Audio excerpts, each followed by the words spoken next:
But there's another element, and what I do is I look for the vigour of the plant. Now, a lot of these plants have been struggling. You know, the plantain there, the ribweed, familiar with that? Yep. Okay, that's a good plant to have. It's actually known as a calcium accumulator, so a lot of dairy farms are now buying that in as a mix on an upright plant that they've put some breeding into. So they're getting chicory and plantain and your standard ryegrasses and clovers and stuff, and making a mix-up out of that. So handy to know that. Calcium accumulator, dairy farm, makes sense. Sorry? I'm happy to sell it to you. I've actually been on horse properties where people have come along and said, I've got flatweed everywhere. Look at that, I've just sprayed that yesterday. I went, it's not flatweed. It's plantain. Very valuable. Your horses would have loved it, especially if they're lactating. Anyway, yeah, too late now.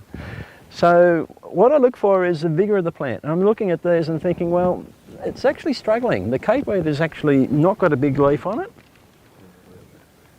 Yeah, and then you've got another patch that's actually looking a bit better. So start reading what's taking place there. You can look behind you over there, you can see a couple of bits of capeweed are looking quite good.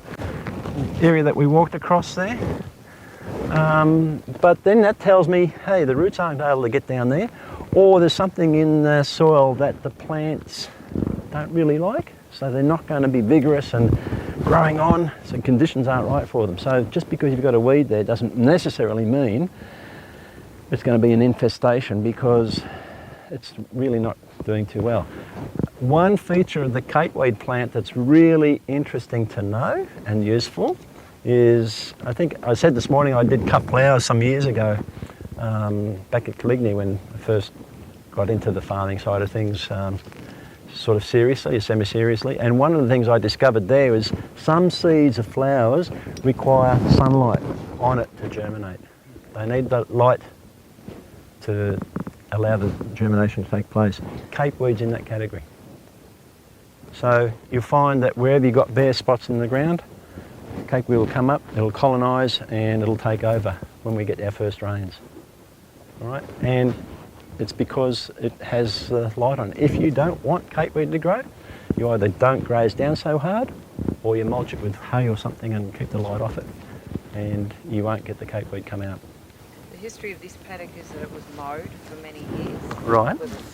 And you'll find hay paddocks tend to suffer a lot with it as well, and where stock have really hammered it hard. I expect there'll be quite a bit of capeweed that is going to sort of rear its head again this year because of the extended dry that we've had.